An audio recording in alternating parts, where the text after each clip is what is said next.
नमस्कार दोस्तों, OJT computer education के आपके अपने यूट्यूब चैनल पर फिर एक बार स्वागत करता हूं आपका जावा प्रोग्रामिंग के एक और टॉपिक के साथ में। तो लास्ट सेशन से हम लोगों ने जो क्या दिखाया था, पहले मैंने आप लोगों से बात की थी अपनी पुरानी सीरीज़ के अंदर, जिसमें मैंने आपको बताया था जावा के फीचर्स क्या होते हैं, ऊप्स के प्रोग्राम के कॉन्सेप्ट्स क्या हैं, और उसके बाद मैंने बताया था अपाचे का इंस्टॉलेशन, नेटबीन्स का इंस्टॉलेशन और जेडीके का, और एक सैम्पल प्रोग्राम हम लोगों ने देखा हुआ था। तो होप कि आप उस पर आ चुके होंगे ना।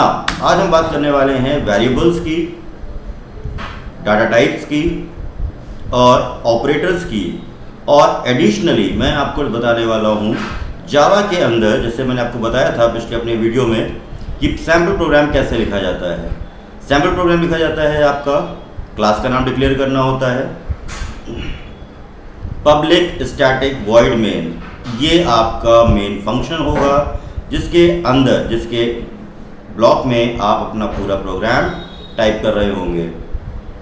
Import Java util dot scanner, ये है आपका import statement for using input method. Then इसके अंदर ये जो पब्लिक है, स्टैटिक है, वॉइड है, मेन और स्ट्रिंग args क्या काम करते हैं, पहले हम इसके बारे में बात कर लेते हैं। तो public static void main string args में आपका पब्लिक क्या है? पब्लिक एक एक्सेस स्पेसिफायर है दोस्तों। इसके अलावा आपको मिलते हैं प्राइवेट एंड प्रोटेक्टेड। तो पब्लिक मीन्स एक ऐसी क्लास, एक ऐसा मेंबर जिसको क्लास के अंदर यूज होने वाला कोई भी मॉड्यूल आसानी से एक्सेस कर सकता है। और जावा का JVM मतलब जावा वर्चुअल मशीन, इसके मेथड को, जो भी आपका मेन मेथड है, यूज़ किया सकता है और कहीं से भी एग्जीक्यूट कर सकता है। दूसरा था आपका static. Static means the main method is to be the object जिसके अकॉर्डिंग जो भी स्टैटिक कंटेंट है, यानी जो भी प्रोग्राम के या ब्लॉक स्टेटमेंट हैं, वो तब तक आपके पास रहेंगे या उस प्रोग्राम में रिटेन रहेंगे, या उनकी वैल्यूज़ तब तक रुकेंगी जब तक प्रोग्राम फिनिश नहीं हो जाता है। तो पब्लिक मीन्स कोई भी अदर फंक्शन उसको एक्सेस कर सकता है। स्टैटिक मतलब उसके अंदर जो भी वैल्यूज़ हैं वो प्रोग्राम के ख़त्म होने तक स्टेबल या रिटेन रहेंगी। Void is the main method that doesn't return anything. तो वॉइड का मतलब होता है nothing, means nothing outside of the main method. Main method is mainly configured in the JVM। तो किसी भी प्रोग्रामिंग स्टेटमेंट का जो मेन मेथड होता है, यानी पूरा प्रोग्राम, चाहे आप C लैंग्वेज पे काम करो, C++ पे काम करो या जावा पे करो, तो पूरा जो कंट्रोलिंग मेथड होता है वो क्या होता है आपका यहाँ पर JVM होता है, या सॉरी मेन होता है आपका मेन मेथड, यानी मेन फंक्शन जो पूरे प्रोग्राम को कंट्रोल करेगा। और जो भी पैरामीटर्स जो प्रोग्राम एक्सेप्ट करता है वो स्ट्रिंग फॉर्मेट में ही होगा। यानी जब आप नंबर्स टाइप करते हो, बहुत ध्यान समझ लीजिएगा, स्ट्रिंग यानी जावा बाय डिफ़ॉल्ट जो भी वैल्यूज़ रीड करता है वो स्ट्रिंग यानी कैरेक्टर फॉर्म में ही रीड करेगा। उसको फर्दर हमें जाकर क्या करना होगा, किसी न किसी ब्लॉक में कन्वर्ट करना पड़ेगा। यानी अगर सपोज नंबर टाइप किया हुआ है तो इंटीजर में कन्वर्ट करना पड़ेगा। अगर आपने डबल यानी डेसिमल नंबर्स दिए हुए तो उनको डेसिमल्स में कन्वर्ट करना पड़ेगा। तो एप्रोप्रिएट कन्वर्टिंग यानी पार्सिंग आपको जावा के अंदर करनी पड़ेगी। तो फिलहाल हमें तो इतना पता है कि पब्लिक स्टैटिक वॉइड मेन यानी ये क्या है, एक कंट्रोलिंग स्टेटमेंट, एक कंट्रोलिंग मेथड है जिसके अंदर हम अपना पूरा प्रोग्राम लिख सकते हैं। तो प्रोग्रामिंग इन्वायरमेंट में मैंने आपको पहले ही एक वीडियो में बता रखा है कि प्रोग्राम की शुरुआत कैसे होगी।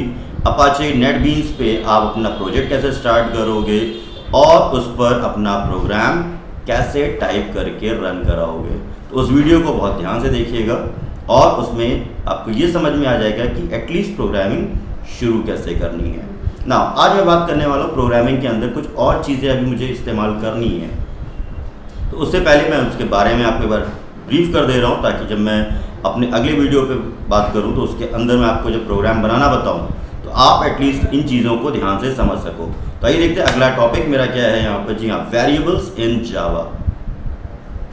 वेरिएबल्स क्या होते हैं प्रोग्राम के अंदर, तो हम लोग, मैं आपको सिंपल बहुत समझाता हूँ, हम लोग वेरिएबल से घिरे हुए हैं। जैसे मैंने कहा था ना, हम लोग क्लास से घिरे हुए हैं। क्लासेस क्या आती है, मैंने बताया था, फ्रूट्स है, मैन है, ह्यूमन है, स्टूडेंट्स हैं, ये सब क्या क्लास है जिसकी अपनी एक पर्टिकुलर डाटा वेरिएबल्स होते थे और मेथड होते थे। तो प्रोग्राम के अंदर कोई भी इनपुट अगर लेना है, सपोज कोई वैल्यू स्टोर करनी है, तो वो वैल्यू स्टोर करने के लिए मुझे यहाँ पे क्या चाहिए होगा, वेरिएबल्स चाहिए होते हैं। ठीक है, अब मैं आपको एग्जांपल देता हूँ। आपके घर में, आपके आसपास और आपके स्पेशली आपके किचन में एक ग्लास रखा हो, पानी का एक ग्लास होगा। वो जो ग्लास है ना, वो वेरिएबल है।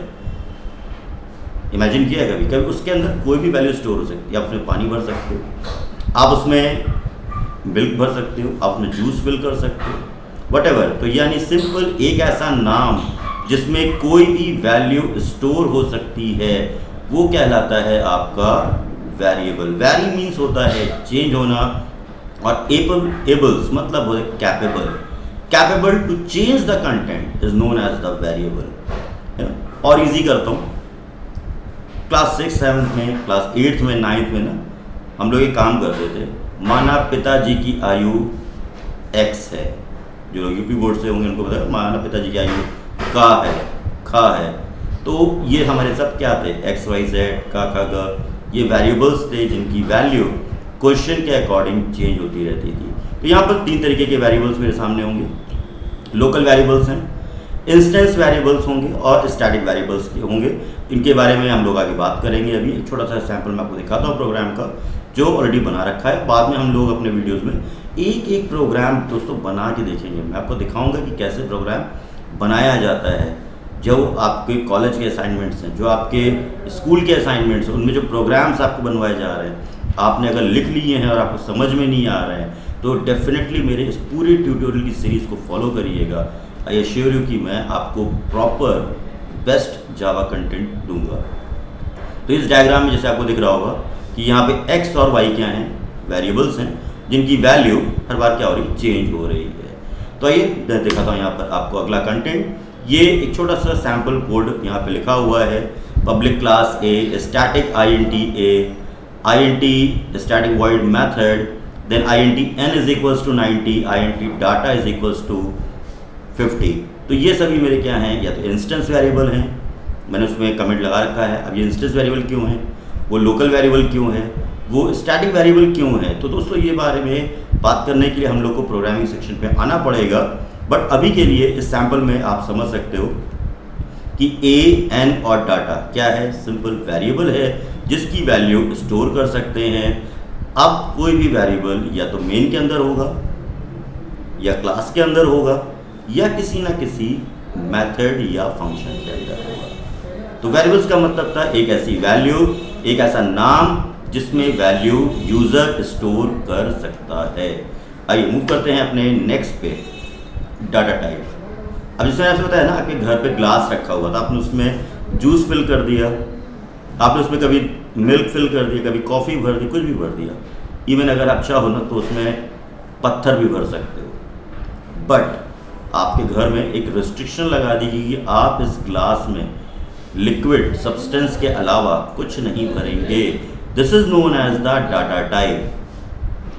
कभी आप स्कूल में गए होगे, स्कूल के या कहीं किसी कैंपस में गए होगे, तो वहाँ पे क्या है, 2 लाइनें बनी हुई हैं। 2 लाइनें क्या है, एक लाइन है फीमेल कैंडिडेट, तो female is a data type. Male, एक मेल कैंडिडेट की लाइन बन गई, तो फीमेल क्या है, डाटा टाइप है। जो क्या कर रहा है, किसी भी तरीके के वेरिएबल्स को एक रिस्ट्रिक्शन प्रोवाइड करेगा, एक लिमिटेशन देगा कि आप इसके अंदर किस तरीके की वैल्यू को स्टोर कर सकते हैं। तो वो जो डाटा टाइप है ना, वो डाटा टाइप डिफरेंट साइज का हो सकता है, डिफरेंट टाइप का कंटेनर हो सकता है। तो यहाँ पर जावा के अकॉर्डिंग अगर हम बात करें तो आपको 2 मिल रहे हैं। प्रिमिटिव डाटा टाइप्स मिल रहा है जिसमें आप boolean, characters, byte, short, long, float, double, इस टाइप के डाटा टाइप्स को यूज़ कर सकते हैं। नॉन प्रिमिटिव डाटा टाइप्स जो होते हैं आपके, वो यूज़र डिफाइन है, यानी क्लासेस हैं, इंटरफेस है, एरे है, और आगे चल के एरे लिस्ट आपको मिलेगा, कलेक्शन फ्रेमवर्क मिलेंगे। ये सभी मेरे क्या हैं, नॉन प्रिमिटिव डाटा टाइप्स हैं। तो बेसिक पे आता हूँ मैं वापस से। तो मैंने क्या बताया, वेरिएबल्स थे वैल्यू स्टोर करने के लिए, और वो वेरिएबल किस टाइप की वैल्यू स्टोर करेगा, ये डिसीजन होगा with the declaration of the data type. Now the next content is operator. Suppose हमें वैल्यूज को ऐड करना है, मल्टीप्लाई करना है, डिवाइड करना है, तो इन सब के लिए मुझे कुछ मैथमेटिकल सिंबल्स की जरूरत पड़ेगी यहाँ पर। तो पहली चीज़ क्या है, सपोज मैंने c is equals to a plus B लिखा है यहाँ पर, ठीक है। मैं आपको दिखाता हूँ यहाँ पे, अगर मेरे पास ये पॉइंटर मिल जाता है तो मैं यहाँ पर लेता हूँ suppose c is equals to a plus क्या b, तो इक्वल साइन और ये प्लस का साइन, ये क्या है, मेरा ऑपरेटर है। लेकिन a b c ये मेरे ऑपरेटर्स नहीं, ये क्या है, वेरिएबल्स हैं, और इन वेरिएबल्स को कहते हैं ऑपरेंड। जी हाँ, ये क्या है, आपके ऑपरेंड हैं, ठीक है। तो यहाँ पे क्या है आपका, ये ऑपरेंड्स हैं, यानी ऐसे वेरिएबल्स जो किसी वेरिएबल के साथ अटैच होते हैं वो कहलाते हैं ऑपरेंड। और ऑपरेटर्स की कैटेगरी है मेरे पास, अर्थमेटिक ऑपरेटर्स हैं, असाइनमेंट ऑपरेटर्स हैं। अभी मैं एक करके आपको दिखाता हूँ, logical operators, relational, unary and bitwise operators.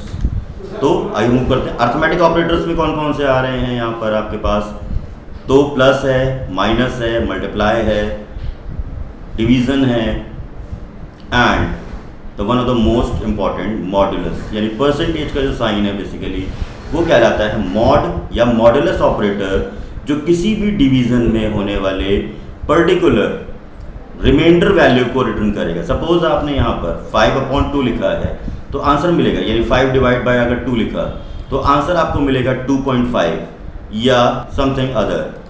But अगर आपने यहाँ पर ये लिखा हुआ है 5 mod 2, है ना, 5 mod 2 अगर आपने यहाँ पे लिखा हुआ है तो आप यहाँ पर इस जगह पे इसमें तो 5 mod 2 से आप क्या कर सकते हो, यानी जो आंसर मिलेगा वो रिमाइंडर यानी 1 इसकी वैल्यू आपको मिल रही होगी, ठीक है।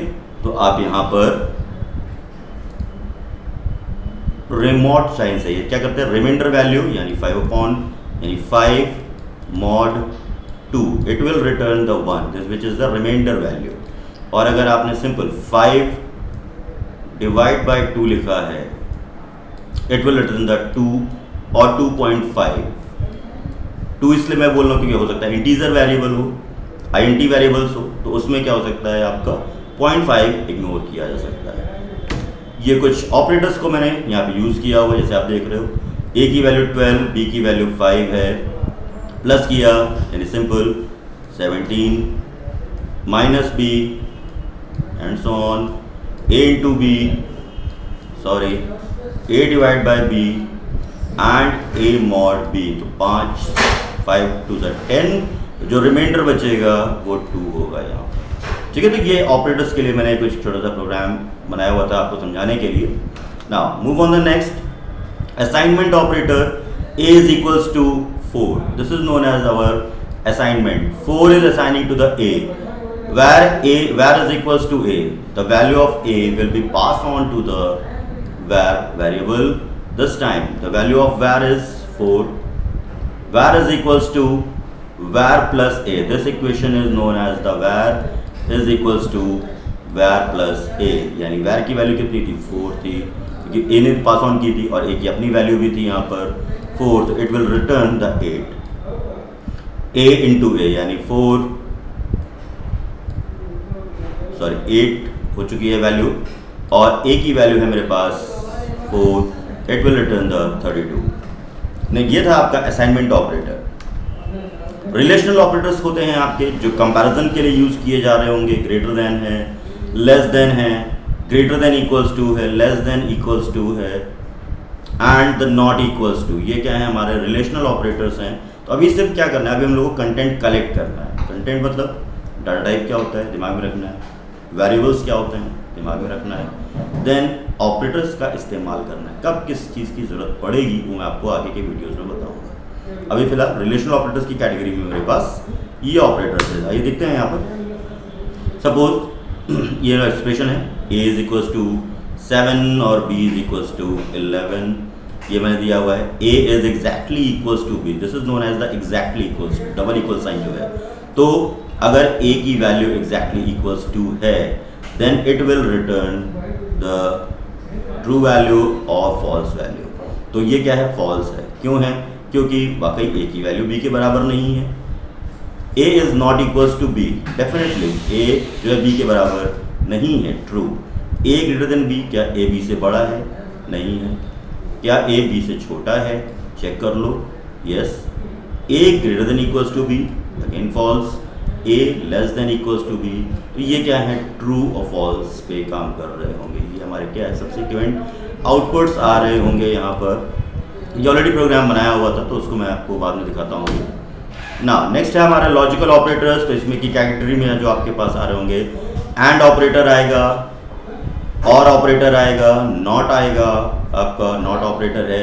तो एंड ऑपरेटर क्या कर रहा है, वो कह रहा है कि भाई सारी कंडीशंस क्या होनी चाहिए, सही होनी चाहिए। लॉजिकल ऑपरेटर्स में और जो है वो कहता है either one condition. Not true है तो फॉल्स देगा, वो कहता है ये नहीं होना चाहिए, है ना। इसको भी बताता हूँ आपको, एक एक्सप्रेशन बताता हूँ मैं आपको यहाँ पे। तो ये देखिए, 5 greater than 3 and 8 greater than 5, ये क्या है, ये एंड है, मतलब ये दोनों सही होने चाहिए। तो 5 को 3 से बड़ा, ये भी सही है। 8 5 से बड़ा है, ये भी सही है, तो ट्रू रिटर्न करेगा। ये सिंगल यूज़ नहीं होते हैं, अभी दिखाता हूँ आगे चल के प्रोग्राम में जब आएंगे हम लोग अदर वीडियोज़ में, तो उसमें हम लोग देखेंगे कि कैसे इनको यूज़ किया जाता है। अभी फ़िलहाल ये बिहेव कैसे कर रहे हैं, ये मैं इस प्रोग्राम में क्या समझाने की कोशिश कर रहा हूँ आपको। इनका बिहेवियर क्या है, ये ट्रू कब दे रहे हैं। तो इन्होंने जब ये दोनों एक्सपीरियंस, अब 5 ग्रेटर देन 3 सही है, but 8 greater than less than 5 ये गलत है, तो ये क्या देगा, फॉल्स देगा आपको। और ऑपरेटर जिस तरीके से यूज़ किया गया है, तो यहाँ पर कोई भी एक कंडीशन अगर सही है तो रिजल्ट ट्रू मिलेगा। 5 greater than 3, 8 greater than 5 done है, ट्रू हो गया। 5 ग्रेटर देन 3 सही है, बट 8 लेस देन 5, बट एक कंडीशन तो सही हो रही है, तो वो आपको ट्रू देगा। 5 लेस देन 3 ये भी गलत है, 8 लेस देन 5 ये भी गलत है, ये क्या दे रहा है आपको, फॉल्स दे रहा है। नॉट 5 एग्जैक्टली इक्वल्स टू 3, 5 3 के बराबर, ये क्या बोल रहा है, नहीं होना चाहिए, इज नॉट, है ना, नहीं होना चाहिए। तो वो कह रहा है नहीं है, भाई ठीक है, 5 3 से बराबर भी नहीं है, तो बिल्कुल ट्रू देगा। वो कह रहा है नॉट 5 ग्रेटर देन 3, ये बोल रहा है 5 को 3 से बड़ा नहीं होना चाहिए, तो फिलहाल तो 5 3 से बड़ा है, तो वो क्या दे रहा है, आपको फॉल्स दे रहा है ना। नेक्स्ट है हमारे bitwise and shift operators. तो यहाँ पर मेरे पास हैं bitwise or, bitwise and, bitwise xor, bitwise complement operator, left shift operator and right shift operators. तो ये कैसे काम करेंगे, ये तो हम लोग जब प्रोग्राम बनाएंगे तभी समझ पाएंगे। फिलहाल ये काम करते हैं बाइनरी कन्वर्जन पे, है ना। तो जब आप ये सेगमेंट्स देख रहे हो, तो जैसे यहाँ पे ये 12 5 और 25 दिया, तो ये जो आंसर्स आपके सामने है, एक्सॉर की मेन प्रॉपर्टी होती है। एक्सॉर की प्रॉपर्टी है कि जहाँ पर 0 और 1 है वहाँ पर वैल्यू 1 होती है, और जहाँ पे 0 0 है या जहाँ पे 1 1 है वहाँ पे 0 होता है, ठीक है। तो जहाँ डिफरेंट वैल्यूज़ हैं वहाँ पे एक्सॉर अपनी प्रॉपर्टी 1 करेगा, ठीक है। अब ये कैसे काम कर रहे हैं, ये तो मैं जब आपको प्रोग्राम सेशंस आएंगे तब बताऊंगा। ये है हमारे ऑपरेटर्स का। ना नेक्स्ट सेशन हम लोग स्टार्ट करेंगे बहुत जल्दी ही बेसिक प्रोग्रामिंग की स्टार्टिंग के साथ। तो keep learning, thanks for watching.